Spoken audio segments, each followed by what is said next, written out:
Hello, everyone. If you like what I'm doing here, please consider subscribing, liking, and commenting. It would really help the channel out quite a bit. Thank you very much. Bob's a smooth talker, but that's not enough. Somebody should tip him off that no one can get by with B.O. Why not play safe this easy, pleasant way? Take a Lifebuoy bath every day. It's so refreshing. Remember, your daily Lifebuoy bath stops B.O.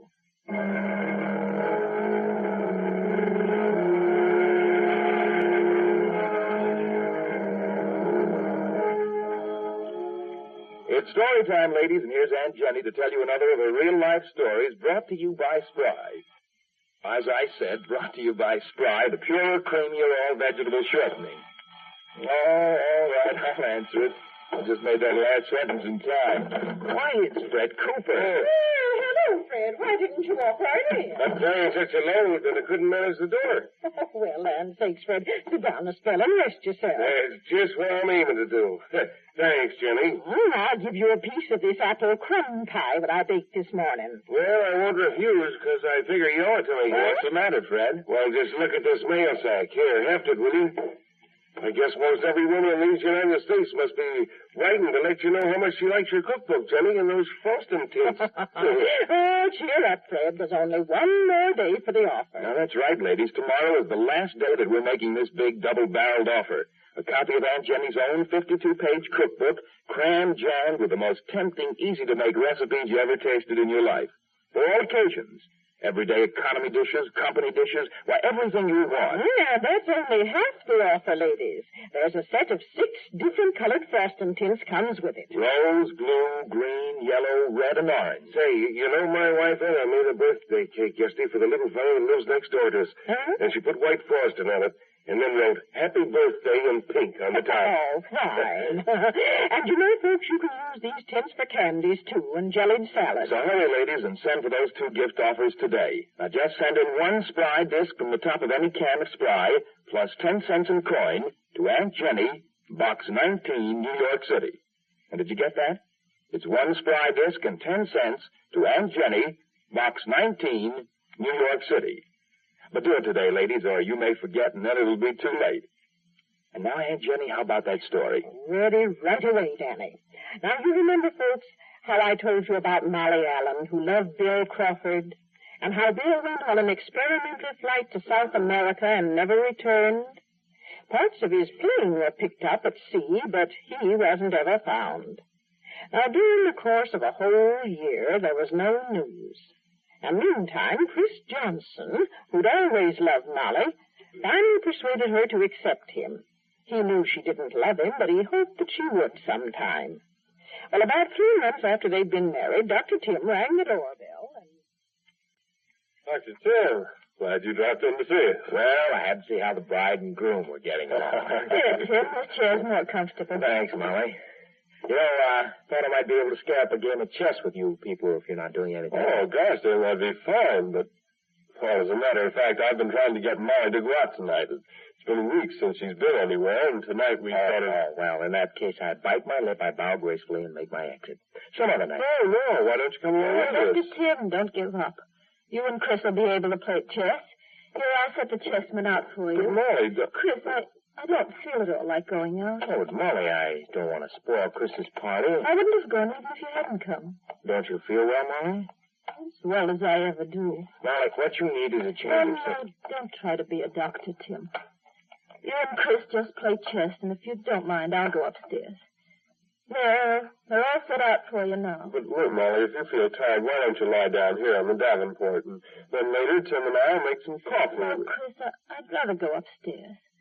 You'll excuse me, won't you, Tim? Well, of course, Molly. And I'm sorry that I don't feel like going out. Oh, that's all right, Molly. We'll run up and see you later.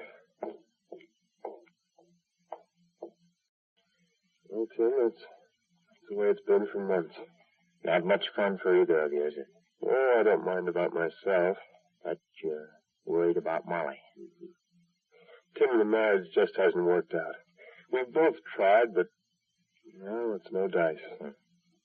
Upstairs now, she'll take out Bill Crawford's picture and those crazy postcards I used to send her, and She'll just lie there staring at them. It's over a year since Bill Crawford was lost, but for Molly, he's as much alive as he was the day his plane took off for South America. You married Molly, taking a chance that she'd learn to love you. Yeah, I went into it with my eyes open, Tim, but I guess I slipped up on one thing. I underestimated a ghost. A ghost? Mm-hmm. The ghost of Bill Crawford.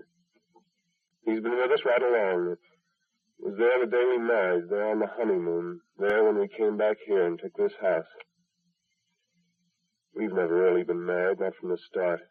A little while ago, you said a woman could be a bride for 50 years if she wanted to be. Molly's never been a real bride. Well, sometimes ghosts fade away. Oh, not this one, Tim. He's getting stronger all the time. For Molly, he's more real now than I am.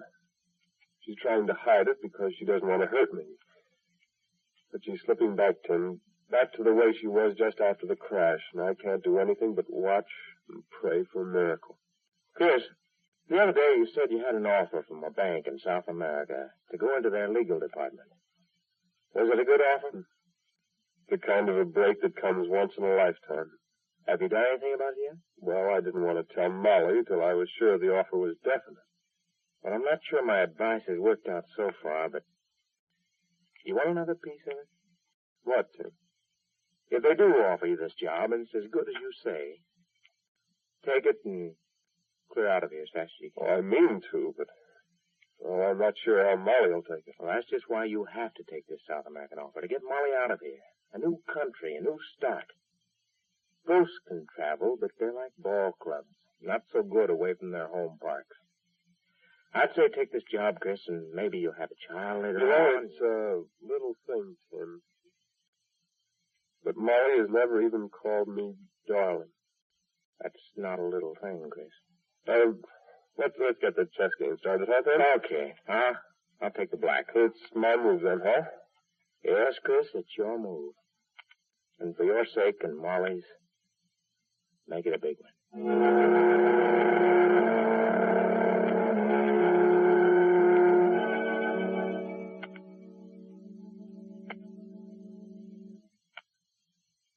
Molly. Yes, Chris.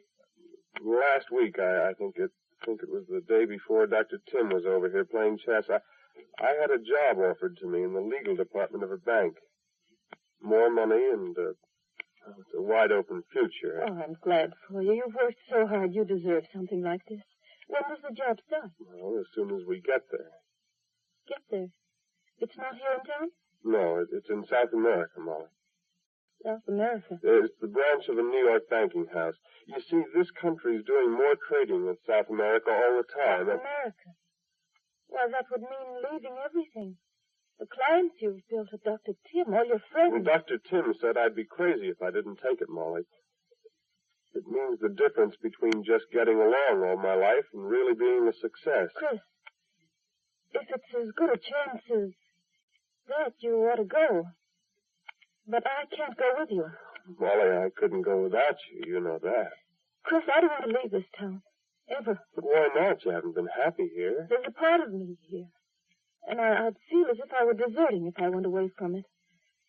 I wish I could go with you, Chris. You deserve this chance. I want you so much to be happy. You're the one I want to see happy, Molly. That's why I want you to come.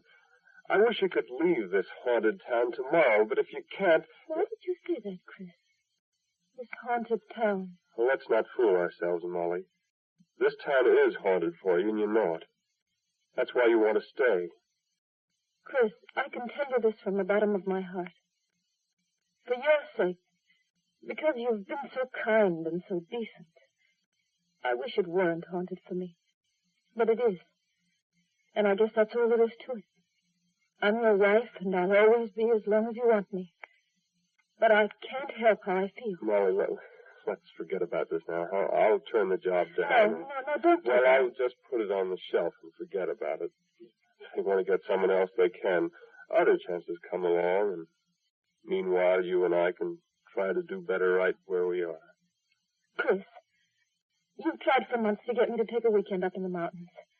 I'll go this week if you'd like. Will you, Molly? We'll start Friday. You can take your fishing tackle. Oh, that's... And I promise I'll try to cook anything you can. The door doorbell. It's pretty late for anybody to be calling. Alan. No, I'll go. Oh, Dr. Tim. Chris, is Molly here? Well, sure. Come on in. Dr. Tim, what is it? You're as pale as a ghost. A ghost? You're nearer right than you think, Molly. Tim, what is it? I just had a cable from South America. South America? They found Bill Crawford. He's alive. Oh, Doctor. Tim, she's fainted. She'll be all right. Get me some water. Water. Hurry up. Molly, it's Dr. Tim. Molly. Dr. Tim. Oh, Tim, I thought you came in here and said I did say it, Molly, and it's true. Bill Crawford's alive.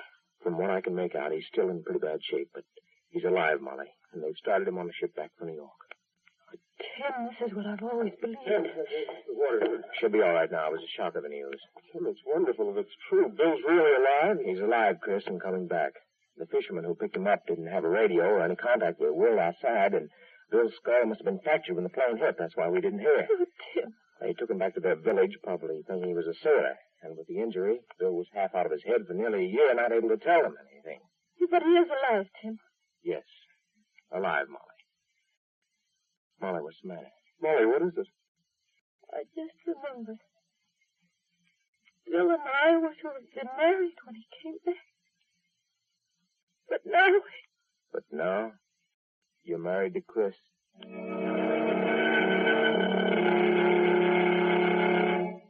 Well, now, Jenny, you know, it was hard to see how they get out of that mess. It was terrible. Poor Molly didn't know what to do. She didn't want to hurt Chris, but she still loved Bill devotedly. I guess she did. Plumb crazy about him. I felt sorry for all three of them. I guess we all did, Fred. And my, oh me, the amount of talk that went flying around Littleton. Molly should do this. Molly should do that. And Molly always loved Bill. And Molly should remember she married Chris for better or worse. And I guess poor Molly was thinking all those thoughts, too, because of what she decided. Never mind what she decided, Aunt Jenny. That's the climax, the point of the whole story, and that's got to be saved for tomorrow. Well, this apple crumb pie can't be saved for tomorrow, and after the dent I made in it.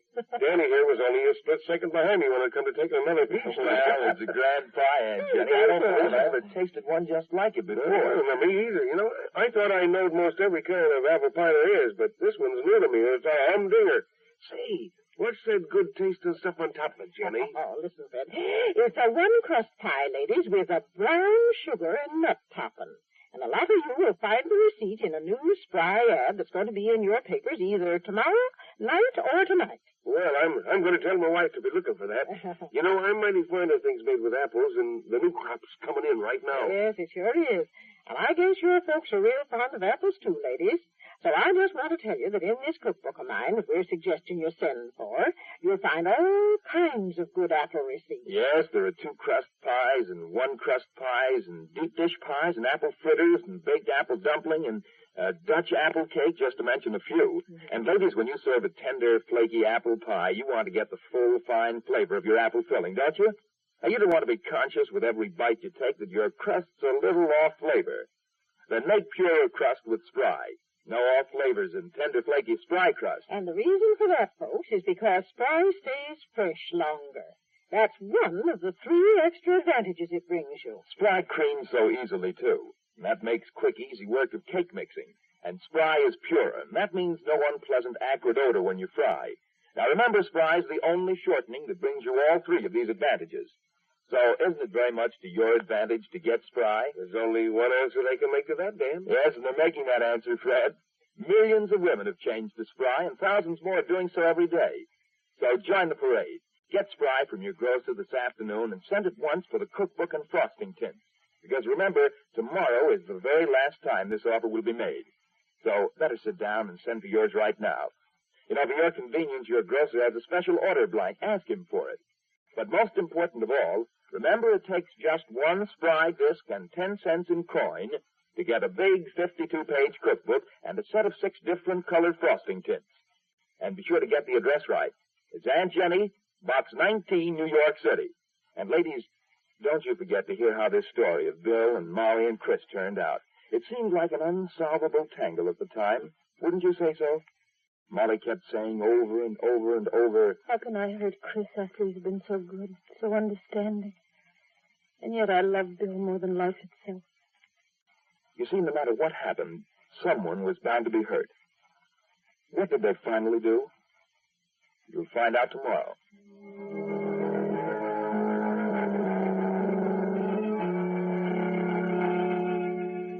True names are never used in Spry's real-life stories. Dan Seymour speaking. This is the Columbia Broadcasting System.